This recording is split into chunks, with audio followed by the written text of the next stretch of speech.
So we're changing the oil on the 07 Honda Fit. 07 to 08 is the same generation, but all the Fits are very similar on how to change the oil. So you can either change the oil every 5,000 miles or when the oil life indicator is around 15%. Make sure the car is in park or in gear, and then pull the handbrake up so the car doesn't roll.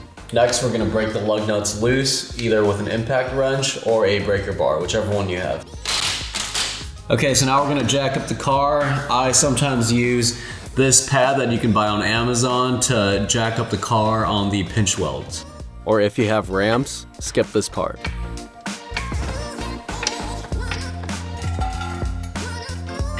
Now we remove the wheel completely. Repeat the same thing on the other side. Slide an oil drain container under the oil pan. You can reach the oil drain plug from the passenger side. Mine was pretty stuck on there, so I had to use some leverage. This is always a mess, so be careful. Drain all the old oil. Locate the oil filter, which is facing the front of the car. I'm using oil filter pliers that I got on Amazon to get it off.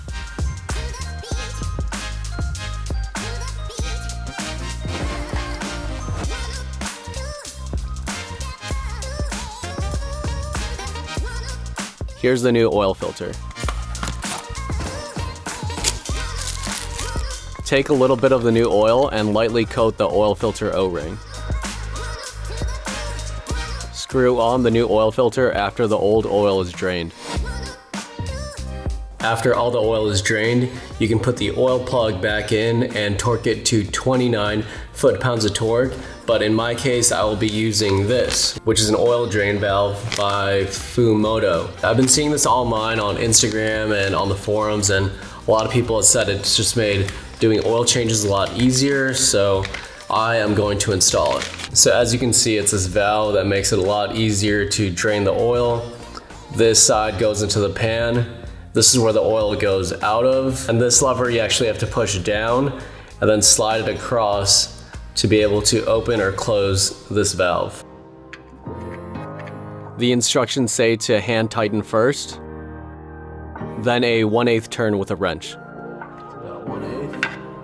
Now put on this plastic clip that locks the lever in place.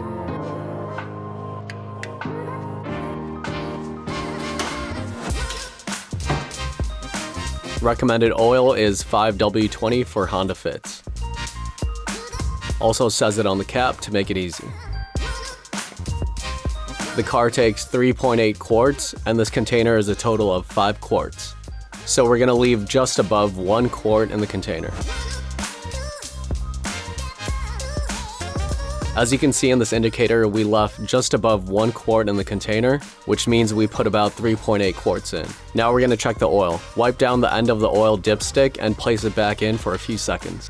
Take it out and make sure the oil level is between the 2 holes.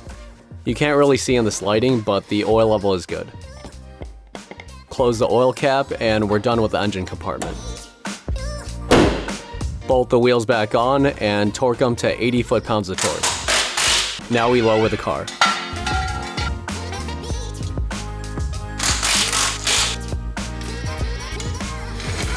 So it still says 15% for the oil life.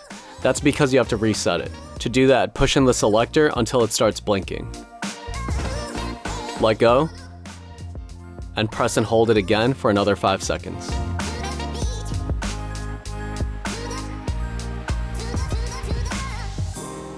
Now if we toggle back to the oil life, it'll be set back to 100%.